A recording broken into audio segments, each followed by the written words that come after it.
కలిగి ఉంటుంది. తర్వాత ఇక హబక్కూకు గ్రంథం ఏమంటారంటే, అయ్యా ఏమంటారు, దేవా నా ఎముకలు కొలిపోతున్నవి, తర్వాత నా కాళ్ళు వణుకుచున్నవి. మంచి మాట అంటారు, అంజూరపు చెట్లు పూలకుండినలో, తర్వాత ద్రాక్ష చెట్లు కలింపకపోయినలో, తర్వాత ఒలీవ చెట్లు కాపులేక ఉండలేదు. చూడండి, ఉపవాస ప్రార్థనలలో శక్తి ఉంది. అయితే నువ్వు కేవలం ఈ 40 రోజులే చేస్తావు అంటే అక్కడ నమ్మదు. దావీదు ఏమంటారంటే, దేవా నేను బ్రతుకు కాలం అంతా నేను ప్రార్థన చేస్తా. ప్రియమైన దేవుని పిల్లలారా, దేవునితో ప్రార్థనలో నువ్వు ఎంతసేపు గడుపుతున్నావు? ఉపవాసం ఉంటున్నావు, మంచిదే, దేవునికి స్తోత్రం.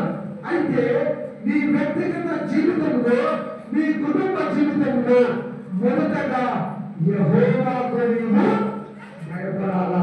తర్వాత దేవుని యొక్క వార్త విని వణకాలా. చూడండి, పరిశుద్ధాత్మ దేవుడు సూటిగా నీతో మాట్లాడుతున్నారా. ఆయన అంటున్నారు, ఏమంటున్నారు, 8 గంటలు ఉపవాస ప్రార్థన చేస్తున్నావు. ఆరోగ్యం సహకరిస్తే తప్ప నువ్వు నేను ప్రార్థన చేయడం. అందుకంటున్నాడు, ప్రార్థన ఆరోగించువారా సర్వ శరీరం ఎద్దకు వచ్చేది. ఇక్కడ ఏమంటున్నారన్నా, అంజూరపు చెట్లు లేదు, తర్వాత ద్రాక్ష చెట్లు గలింపలేదు, తర్వాత ఏమంటున్నారు, ఒలీవ చెట్లు కాపలేకున్నారు. ఇక్కడ మొదటగా మన వ్యక్తిగత జీవితం ఎలాగ ఉందో కొన్ని మాటలు మనం ధ్యానిస్తాం. చూడండి, దేవుడు ఉపవాస ప్రార్థనలో అద్భుతాలు ఉన్నాయి. అయితే నువ్వు నాకు అందిస్తేనే ప్రభువా నేను మందిరాలకు వస్తాను, నువ్వు ఈ కార్యం చేస్తేనే నేను ప్రార్థన చేస్తాను. ఇక్కడ హబక్కూకు ఏమంటారంటే, నా ఎముకలు కొలిపోతున్నవి, నా శరీరము కొలిపోతున్నది. తర్వాత గ్రంథాలు ఏమంటారు, అంజూరపు చెట్లు కొలిపోతున్నవి. ప్రియమైన దేవుని పిల్లలారా, ఎంతమంది దేవునికి విధేయంగా ఆరాధిస్తున్నాం. అక్కడ ఇంత మంది చక్క మందిరాన్ని కట్టింది, ఎంత గొప్ప మందిరం కదా ఆరాధించుకోవడానికి. ఆమె ఎంత శ్రమపడిందో, ఎన్ని రకాలుగా మోకాళ్ళ ప్రార్థన ఇక్కడ భక్తులు చేశారో ఈ రోజు మందిరాలు స్థాపించారు. మన జీవితంలో కూడా దేవునికి షరతులు పెట్టకూడదు, దేవునికి నువ్వు ఆజ్ఞాపించకూడదు. దేవుని మాట నువ్వు వింటున్నావా? ఉపవాసం ఉంటున్నావు, మంచిదే. అయితే ఇక్కడ అంటారు, ఇంకొక మాట కూడా అంటారు, ఏమంటారు, ఒలీవ చెట్లు కాపులు. అంటే నువ్వు ఒక పొలం వేస్తావు, లక్షల రూపాయలు పెట్టుబడి పెట్టి ఒక పొలాన్ని నువ్వు వేస్తావు. అయితే ఆ పొలంలో కొన్నిసార్లు ఆ పొలం పండకపోయినా, ఆ పొలంలో ఏమైనా నష్టం వచ్చినా నువ్వేం చేస్తావా? ఏం దేవా నా పొలంలో నువ్వు పంటలు పండలేదు. చూడండి, కొన్నిసార్లు కరువు వస్తుంది. కరువు వచ్చినప్పుడు మనం ఏం చేస్తాం? ఎక్కడెక్కడ పోతాం, ఎక్కడెక్కడో తిరుగుతుంటాం. కానీ ఇక్కడ హబక్కూకు భక్తుడు అంటున్నారు, అయ్యా ద్రాక్ష చెట్లు లేకపోయినా, ఒలీవ చెట్లు ఫలభరితం లేకపోయినా, చేతిలో పంట పండకపోయినా, గొడ్డలు గొడ్డులా లేకపోయినా, అంశం ఏమంటే ఏమీ లేకపోయినా ఆయన మందిరానికి రావాలి. గట్టిగా చెప్పగలుగుతాం. హల్లెలూయా చెప్పండి, హల్లెలూయా హల్లెలూయా. ఇక్కడ నీ జీవితంలో, నా జీవితంలో యవనస్తురాలా ఉద్యోగం ఇస్తేనే మందిరానికి వస్తా, సీట్ ఇస్తేనే మందిరానికి వస్తా. అట్లాంటి షరతులు నీవు నేను పెట్టకూడదు. దేవుని మందిరానికి హబక్కూకు భక్తుడిలాగా నువ్వు ఆరాధిస్తున్నావా? ఎట్లా ఆరాధిస్తున్నావు? నీ జీవితంలో ఆరాధనకున్న విలువ ఏమిటి? ఆత్మతో సత్యముతో. సమరయ స్త్రీ ఎట్లా ఆరాధించిందమ్మా? ఆత్మతోనూ సత్యముతోనూ జ్ఞానముతోనూ ఆరాధించింది. చూడండి, అది చెప్పాడు, నీ ఆరాధన మందిరంలో ఎలాగో అది పరిశుద్ధమైన ఆరాధన, ధూపంతో కూడిన ఆరాధన, అగ్ని మండించే ఆరాధన. మరి అట్లాంటి ఆరాధనలు నేను చేస్తున్నావా? అందుకే అంటున్నారు వాక్యంలో ఏముంది?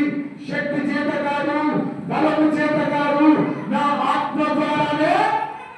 ఏం జరుగుతుందమ్మా? ఏం జరుగుతుంది? కాదు. ఇప్పుడు సాక్ష్యం చెప్పారు మీరు.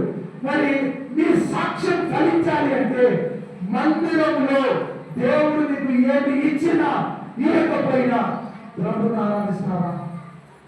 షద్రక్, మెషక్, అబేద్నెగోలు దానియేలు గ్రంథంలో ఏమంటారంటే, రాజా మేము సేవించుచున్న దేవుడు ఈ అగ్నిగుండంలో నుండి రక్షించుటకు సమర్థుడు. గట్టిగా చెప్పడం. అట్లాంటి ప్రార్థనాపరులు ఈ దినాల్లో ఎక్కడ ఉన్నారు? అట్లాంటి బలమైన వ్యక్తులు ఎక్కడ ఉన్నారు? చూడండి, 30 సంవత్సరాలు కష్టపడారు. సిసి సంఘంలో ప్రతి శుక్రవారం చిన్నప్పటి నుండి ఆరాధించా, గ్రామాలు తిరిగా, పట్టణాలు తిరిగా, రక్షింపబడి సువార్త చేత పట్టుకొని యేసు నామాన్ని ప్రకటిస్తూ ఈరోజు జీసస్ హోలీ ఫైర్ మినిస్ట్రీ ద్వారా మీ మధ్యలో దేవుడు నిలబడ్డాడు. ఎన్నో కష్టాలు, ఎన్నో అవమానాలు, ఎన్నో ఆర్థిక ఇబ్బందులు, ఎన్నో ఆపదలు, ఎన్నో కన్నీటి ప్రార్థన, పరిశుద్ధాత్మడు అధికారులు ఏమి లేకపోయినా నిన్ను ఆరాధిస్తా.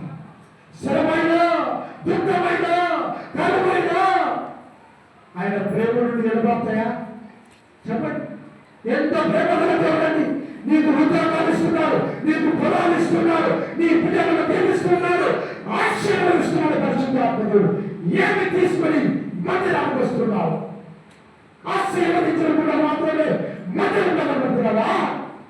శ్రమలో ఆయన నిన్ను దీవిస్తాడు. గట్టిగా చెప్పడం. మీరు అనేకులకు ఆశీర్వాదకరంగా మారాలా? అనేకులు మారగా బిడ్డలు. అందుకంటున్నారు శక్తి చేత కాదు, బలము చేత కాదు. ఎట్లా బలమా? ఆత్మ ద్వారానే దేవుడు కార్యాలు చేస్తారు. అందుకంటున్నారు ఆయన వాక్యము సజీవమైనది, అది కొండలను కూడా మనకి. చూడండి, ఇట్లాంటి భక్తుని ప్రార్థన చేస్తున్నారు. ఏమంటున్నారు చూడండి, ఏమంటున్నారు? శాలలో పశువులు లేకపోయినా నేను యెహోవా యందు గట్టిగా చెప్పగలుగుతాను.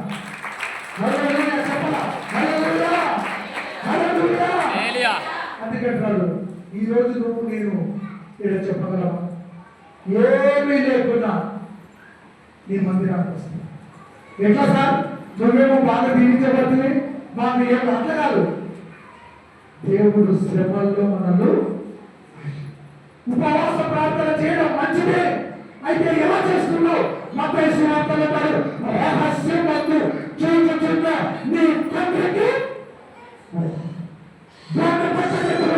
అపాసల పౌరులు యోగాలు ఎంతమంది భక్తులు ఏమన్నారు? అయ్యా మేము బూడిద చచ్చిపోతే మన్నైపోతాం, నువ్వు తప్ప మాకు దిక్కు. కరోనా వచ్చినప్పుడు ఎంతమంది ప్రార్థించగలరు? ఈరోజు ఆ కరోనాలో నువ్వు నేను చనిపోయింది ఇక్కడ ఉండేవాళ్ళ ఆలోచించు. ఎవరన్నా పాపం నేను పట్టుకుంటుంది, పాపముల నుండి విడుదల పొందాలి అంటే హబక్కుకు లాంటి ప్రార్థన పరులు, దానియేలు లాంటి ప్రార్థన పరులు, యేషయా లాంటి ప్రార్థన పరులు, ఎలీషా లాంటి భక్తి పరులు సంఘానికి కావాలి. వస్తున్నా పోతున్నా, వస్తున్నా పోతున్నా. మార్పు ఉందా?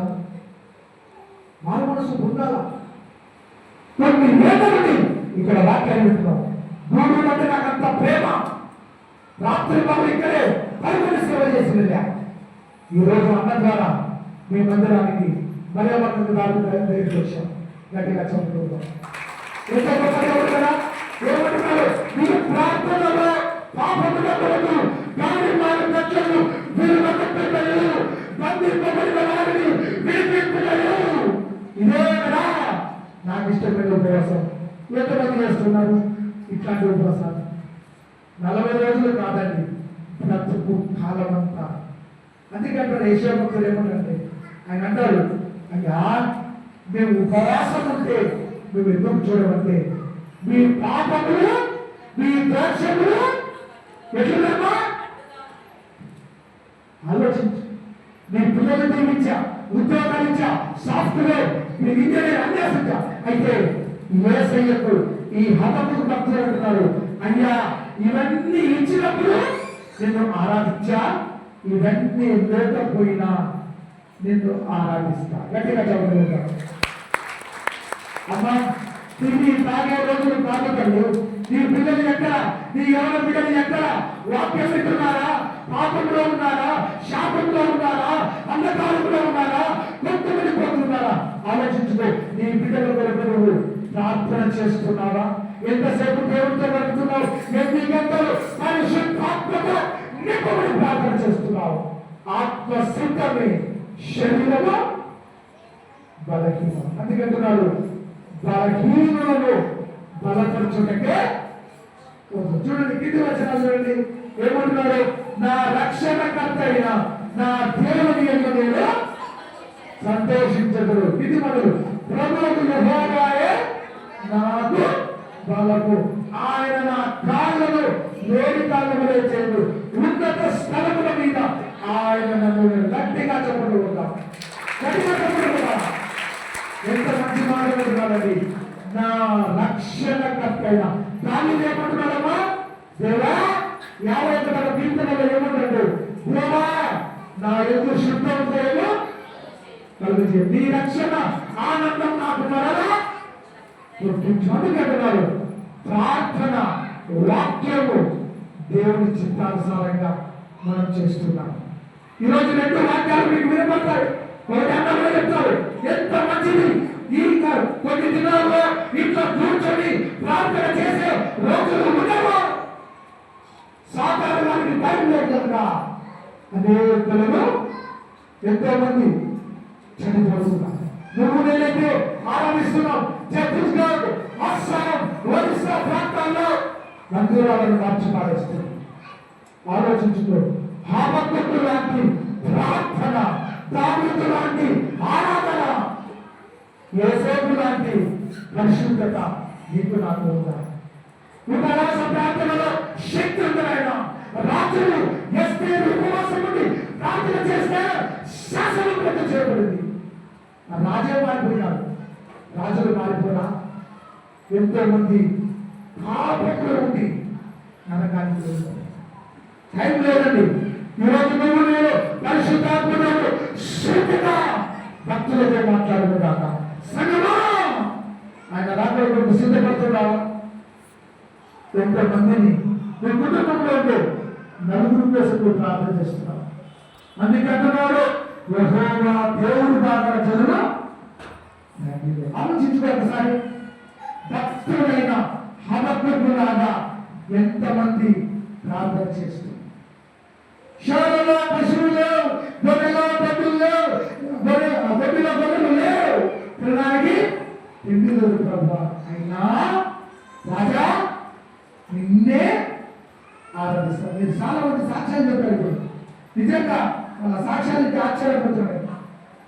ఏమీ లేకపోయినా మందిరంలో, ఆదివారంలో మందిరాలు రావాలంటే బాధపడుతుంటాం, కానీ మందిరంలో దేవుని ఆశీర్వాదం, మందిరంలో దేవుని కృప, మందిరంలో దేవుని రక్షణ, మందిరంలో దేవుని ఆరాధన, మందిరంలో ఆయన స్వస్థత.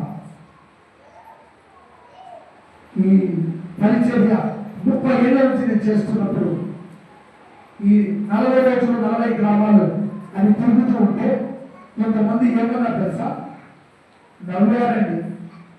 పెద్ద పెద్ద సంఘాలు వేదన చేశారండి.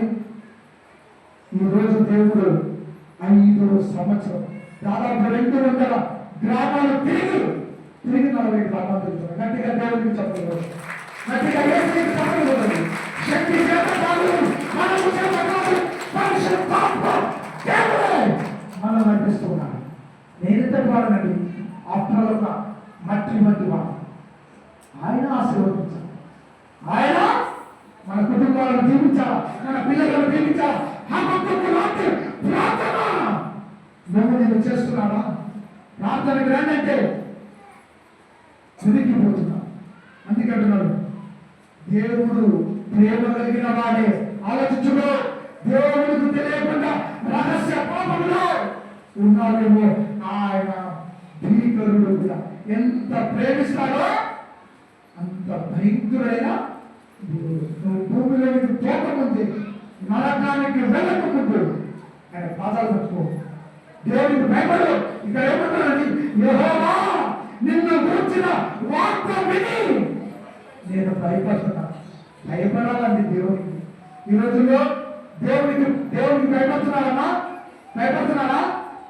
యేసు ప్రభుత్వం నేను తమాషా పెట్టి కదా అట్లా చేతులు ఎత్తి మీకు చెప్తున్నా, ఎవరి బిడ్డలారా, పాపం నుండి విడుదల పొందాలి. హబక్కూకు లాంటి ప్రార్థన చెయ్యి, హబక్కూకు లాంటి ఆరాధన చెయ్యి, హబక్కూకు లాంటి అత్యున్నతమిస్తాడు.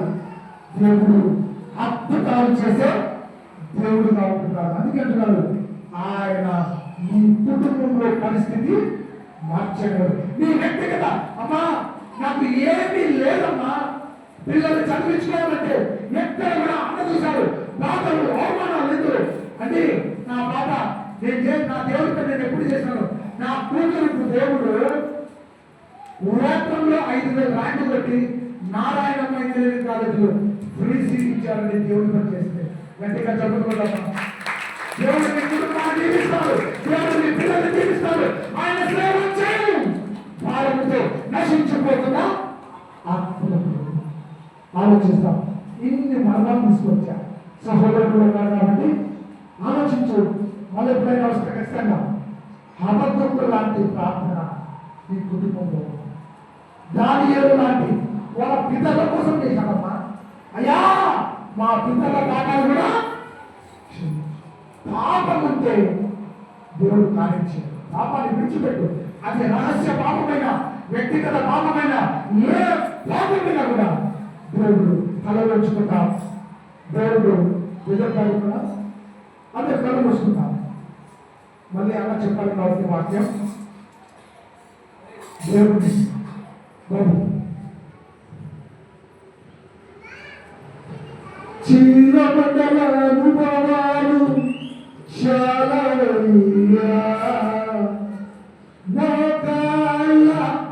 అనుభవాలు